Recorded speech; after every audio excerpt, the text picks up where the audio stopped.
சௌந்தர்யாவுக்கு நடிக்கணும்னு ஆசை. பட் அவங்க வீட்டில் வேணான்றாங்க, வேணாம் நம்ம அப்படிங்கிற மாதிரி அவங்க ஒரு ஸ்ட்ரிக்டாக வச்சுருக்காங்க.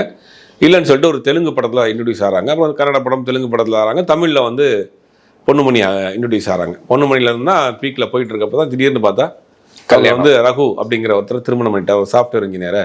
சினிமாவுக்கு அதோட முழுக்க போகிறாங்க. சினிமாவுக்கு சொக்கத்தங்கம்னு நினைக்கிறேன் கடைசி படம். அதோட அவங்க சினிமாவுக்கு ட்ராப் பண்ணிவிட்டு அப்படியே அவங்களுடைய சொந்த மாநிலமான கர்நாடகாவில் போயிடறாங்க. கர்நாடகாவில் போனோடனே அங்கே போய் பிஜேபியில் சேர்றாங்க.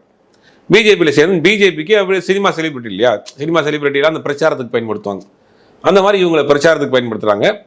இவங்க ஆல்ரெடி அப்போ பிரச்சாரத்துக்கு போகிறப்ப ப்ரெக்னெண்ட்டாக இருக்காங்க.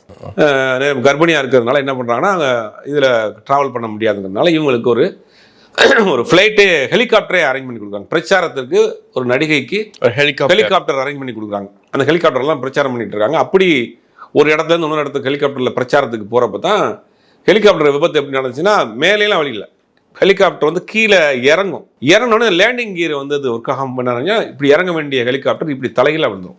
ஓகே, அப்படியே அது வந்து பிளாஸ்ட் ஆகி அவங்க வந்து கறிக்கட்டையாக எடுத்தாங்க.